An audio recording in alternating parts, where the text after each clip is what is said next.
ante nada, me gustaría primero agradecerle por concedernos esta entrevista. Es un gusto, sobre todo. Eh, bueno, para empezar ya de forma un poco directa, claro, usted tiene bastantes años, tuvo más de una década de experiencia en medios de comunicación tradicionales, ¿no? Más, 27, 28 años. Claro, sí. Y bueno, usted ha trabajado todo ese tiempo en medios tradicionales, luego ya se pasó a un periodismo un poco más independiente a través de ya su propia plataforma web. Lo que me gustaría preguntar es si cuando estuvo en medios, tal vez cumplir con la línea editorial del medio ha supuesto algún obstáculo para su libertad de expresión o tal vez para en algún momento querer hacer un reportaje pero no poder precisamente por esa línea. A ver, yo he ejercido mi libertad de expresión y mi objetividad y mis valores periodísticos, gracias a mi formación, de manera libre todo el tiempo en el que he estado en los medios de comunicación tradicionales. Los medios de comunicación tienen algo que se llama la línea editorial, que es la manera en la que piensa el dueño de la empresa acerca del negocio, para él, negocio de las comunicaciones, negocio radial, negocio televisivo, y en la que interpreta debe ser la conducta de los periodistas que laboran en su empresa. La línea editorial es básicamente los parámetros en los que se mueve un medio de comunicación. Hay medios que tienen ideología, hay medios que tienen intereses económicos, hay medios que tienen intereses estatales, cada medio se direcciona en algún sentido. La línea editorial son los parámetros, es el marco en el que se regula el medio de comunicación y los periodistas del medio de comunicación. En mi caso, yo he tratado de hacer ejercicio libre del periodismo como tal, objetivo, imparcial, independiente, plural, y he durado lo que he podido durar así. Llegó un momento en el que mi carrera en la tele se acabó y elegí optar por la cobertura independiente porque ahí no hay línea editorial. La línea editorial se asocia en valores tan básicos como la imparcialidad, la transparencia, la verdad, la objetividad, y eso es línea editorial. Yo no soy ni de derecha ni de izquierda, no tengo interés económico de aquí o de acá, simplemente hago ejercicio periodístico tal cual suceden los hechos. Sí, y bueno, también otro tema muy vinculado, se puede decir, es la censura que existe, tal vez no solamente en medios independientes, sino en medios de comunicación masivos, ¿no? En ese apartado yo he tenido ya conversaciones también con otros periodistas al respecto y muchos de ellos me han mencionado algo que es la autocensura, el miedo de un periodista tal vez a tocar un tema en específico, ya sea porque no calza con la línea editorial del medio o ya sea porque simplemente no quiere meterse a ese tema muy concreto.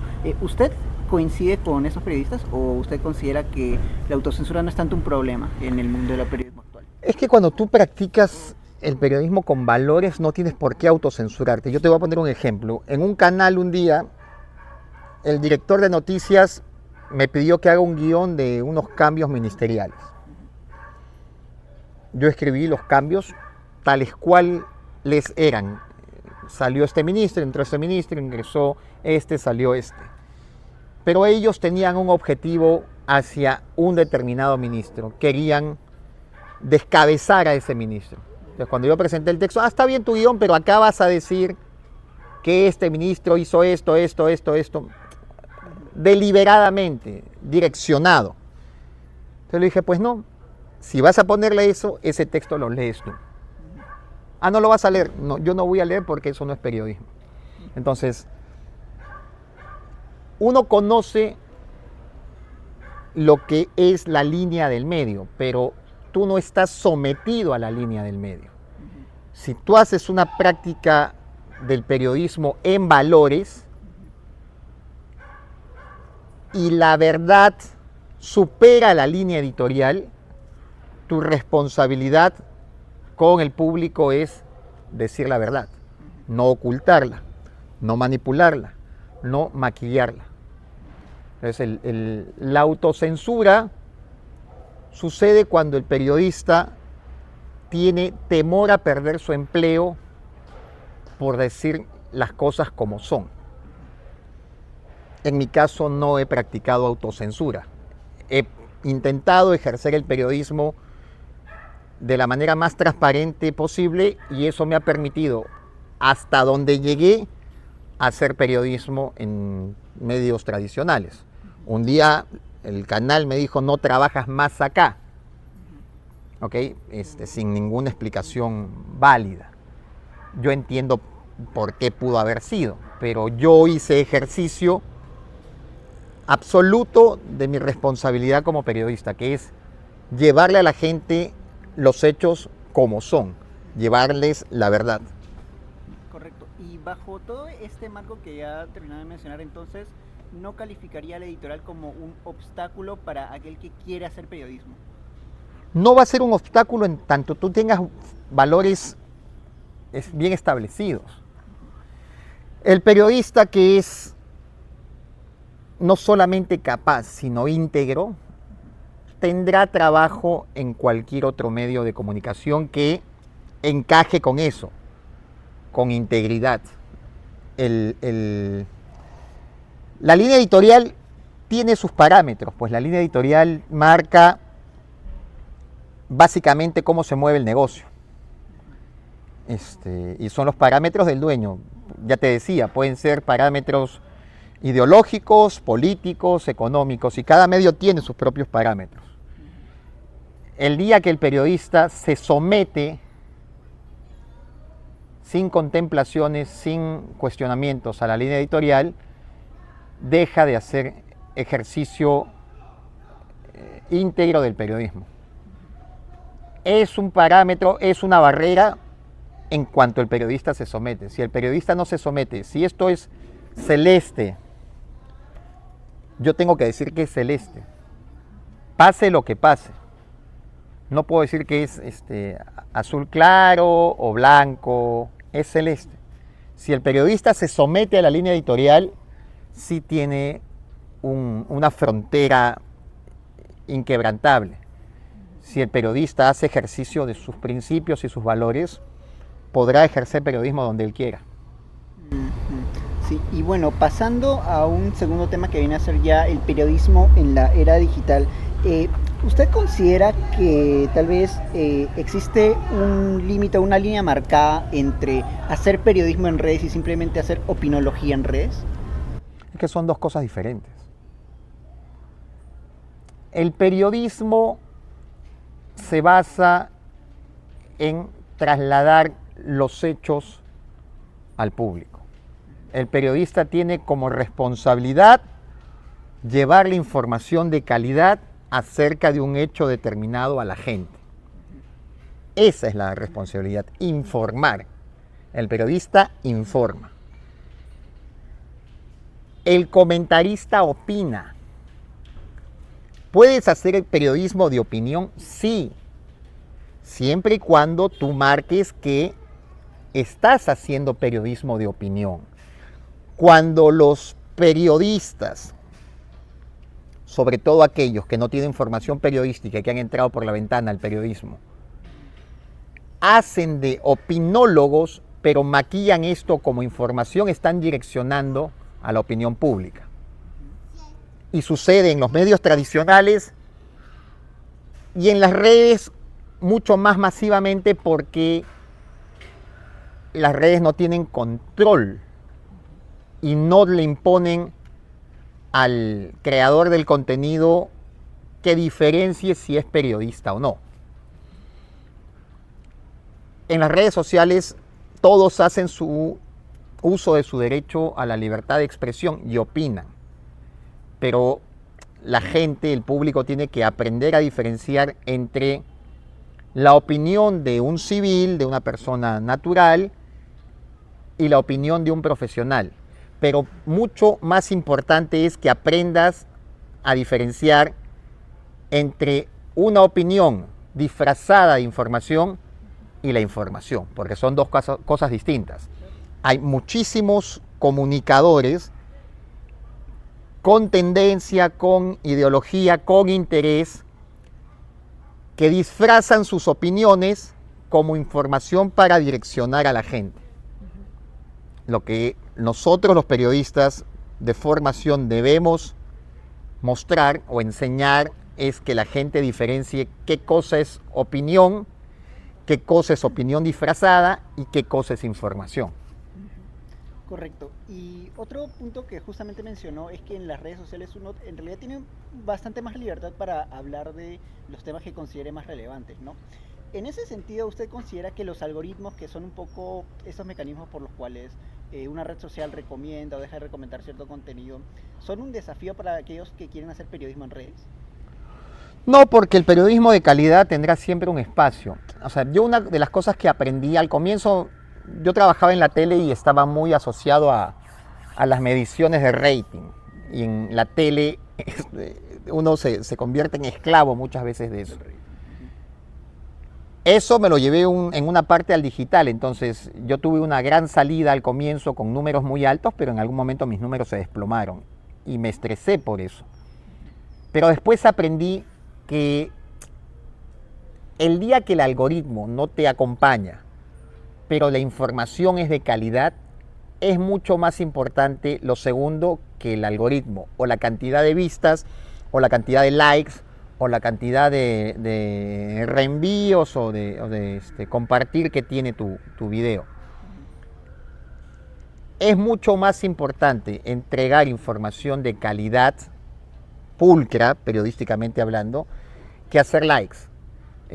Si quiero hacer likes, probablemente te puedo contar la noticia parado de manos y haga más vistas que si te la hago de manera natural. Pero no se trata única y exclusivamente de tener más likes, sino de tener credibilidad, de tener aceptación, de generar confianza en la gente. Eso es sumamente importante. Más allá de esclavizarte, así como en la tele se esclavizan en el rating y es bueno o malo dependiendo de los números que tenga, en las redes sociales hay fenómenos en los que tienes muchas vistas una vez y pocas otro día, y eso no te debe maniatar, sino tiene que generarte un desafío de tratar de comunicar bien, con información de calidad, y que los números sean consecuencia de esto. No todos los días puedes hacer 20.000 conectados o 30.000 conectados. Hay días en los que tienes muchos y hay días en los que tienes pocos, contando con el mismo nivel de calidad de información. Entonces, lo importante aquí es que tú lleves información de calidad más allá de la cantidad de conectados o likes o views que tiene tu video, ¿no? Claro, y también hilando por este tema más digital, hablando de lo que viene a ser, bueno, lo que significa la popularidad de Internet, tener likes, tener compartidos, ¿qué considera que es fundamental para un periodista que quiera empezar o ya sea trasladar su carrera a las redes sociales? Hacer contenido de calidad. Hay una cosa que yo no acepto, que es el término influencer. Es demasiado grande para lo que hace cada uno. Yo elijo el término creador de contenidos. Yo soy un periodista que crea contenidos periodísticos. ¿Ok? Partiendo de ese punto, si uno hace contenido de calidad, por default o por defecto, en algún momento vas a generar comunidades. Si tu información es de calidad. Si tu información no es de calidad, no vas a crecer. ¿Qué quiero decir con esto? Que si tú le ofreces de manera continua, constante, consistente, contenidos de calidad al público, el público en algún momento del camino te va a seguir o te va a buscar. El objetivo de hacer contenido digital no es ser más famoso, ni ganar más dinero, ni ganar más likes. El objetivo para un periodista formado debe ser llevarle una ventana de oportunidad informativa a la gente. Entonces, a quien empiece en esto, como yo empecé hace 2 años, de cero, le digo que lo más importante es la calidad del contenido. Los views vienen por consecuencia de la calidad de tu contenido. Si solamente te enfocas en tratar de hacer likes, estás más próximo a fracasar como profesional, porque a ti no te formaron por likes, te formaron para dar información de calidad. Correcto. Y como último tema, también enlazando lo que viene a ser el tener ética como periodista, el siempre buscar dar información nueva al público. Sobre todo los periodistas de investigación suelen estar bastante expuestos. Tenemos varios casos, como viene a ser el de Christopher Acosta, que fue muy expuesto por Acuña. Por Acuña, claro. Y claro, un alto número de periodistas que, bueno, sufren estas consecuencias muchas veces. ¿Usted considera que tal vez este tipo de casos, digamos, que no son muy bonitos de ver muchas veces para nosotros como periodistas, porque siempre vamos a buscar la verdad, ¿usted considera que debería ser clave al momento de formar a un periodista nuevo? Por ejemplo, refiriéndome a que tal vez dar énfasis a estos casos para siempre decir a los jóvenes, oye, existe el periodismo, claro, es muy bonito, pero también conllevan riesgos. ¿Es relevante la información de estos casos? O sea, hay que conocer los casos para saber qué exposición tienen los periodistas, pero es mucho más importante formar en valores a un periodista. Si un periodista está formado en valores, va a poder enfrentar este tipo de presiones, de amenazas, de peligros que supone la profesión. Sobre todo cuando informas y cuando investigas, cuando le levantas la alfombra a gente con poder o con influencia. El periodista está expuesto siempre. Pero quien ejerce esta profesión lo hace desde la propia convicción de informar y de descubrir cosas. Entonces, es bueno que se conozcan los casos para que el joven profesional entienda de que este no es un camino de flores, sino que muchas veces tiene espinas y muchas veces hay determinados riesgos que tiene el periodista. Pero tampoco es que seamos víctimas ni que seamos la excepción. El microbusero está expuesto, todos los que salen a trabajar a la calle y tienen contacto con otras personas tienen algún nivel de exposición alta o baja, pero todos nos exponemos. No es que seamos víctimas ni dramatizar el tema. Hay que conocer que hay un nivel de exposición porque se pone en evidencia a gente que tiene poder y muchas veces esto trae consecuencias que llegan hasta la cárcel. Pero el periodista se hace periodista porque tiene la convicción, la decisión de informar y de investigar.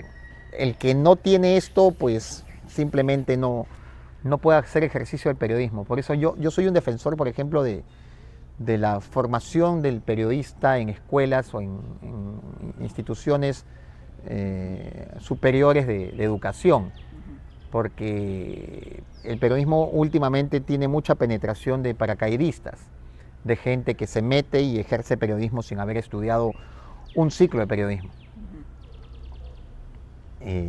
Me parece fundamental la formación. Un buen periodista bien formado va a ser alguien que le contribuya a la sociedad. Un paracaidista mal formado o no formado va tarde o temprano a generarle algún tipo de afectación a la sociedad. Correcto. Y ya para terminar, acorde a la experiencia que usted ha tenido en medios de comunicación sobre todo, ¿usted considera que los periodistas de investigación concretamente, que son los que están más expuestos, están protegidos por los medios o en todo caso tienen alguna herramienta para poder estar protegidos? Bueno, pero los medios te ponen habitualmente, cuando suceden estos casos, te ponen defensa. O sea, el medio asume que la labor de investigación supone determinadas amenazas y el medio te ofrece mecanismos de defensa y hay instituciones que están dispuestas también a defender periodistas, que están listas para proteger periodistas. Ahora, hay también una línea de frontera. El periodista que hace investigación y está expuesto a la demanda, al acoso, a las presiones y que necesita defensa, y la gente que se dedica a cometer delitos a través del periodismo, a difamar, a injuriar, incluso ha habido casos de alguien que ha participado en organizaciones para cometer delitos siendo periodista y conociendo los medios. Entonces hay que tener cuidado entre quienes están expuestos por su trabajo y quienes están denunciados por sus actos, que son dos cosas distintas. Hay gente que se dedica a insultar sistemáticamente en los medios y en las redes sociales y son pasibles de denuncia, de penalización. En esos casos, pues es responsabilidad absolutamente individual de la persona que comunica. En los casos en los que se expone al periodista por sus investigaciones, sí requieren que los medios los protejan y los defiendan, ¿no? Correcto. Y ya para cerrar, antes de que se nos vaya la luz del día, ¿usted considera que hacer periodismo de investigación es más conveniente, o tal vez podríamos decir más seguro, desde una casa, como puede ser un medio de comunicación, que de forma independiente? Es igual, porque al final el investigado se entera de que quién le hace la investigación. O sea, si tú tienes la verdad por delante como herramienta principal y la evidencia para sustentar tu investigación, no hay nada que se pueda refutar. Cuando tú tienes los argumentos para sostener una investigación, da igual si lo haces en la tele o lo haces en los medios digitales, porque una investigación bien sustentada va a estar amparada por ley. Obviamente, quien está en un medio de comunicación tiene más herramientas de protección porque los medios te van a poner la defensa. Desde el periodismo independiente vas a tener que tú asumir tu propia defensa si es que en algún caso tienes alguna presión, pero independientemente de eso, el ejercicio del periodismo y de la investigación que descubre cosas siempre va a tener un nivel de exposición. Es más fácil si estás en un medio porque el medio te va a poner la defensa. Es probablemente más valiente hacerla desde los medios digitales porque sabes que tú mismo vas a tener que buscar los medios para tu defensa, pero el buen periodista lo hace desde el medio estructurado o desde la independencia. El que investiga lo hace desde cualquiera de los dos lados. Muchas gracias, Fernando. Hasta aquí la entrevista y nuevamente muchas gracias por Un habernos gusto. concedido la entrevista. Un gusto.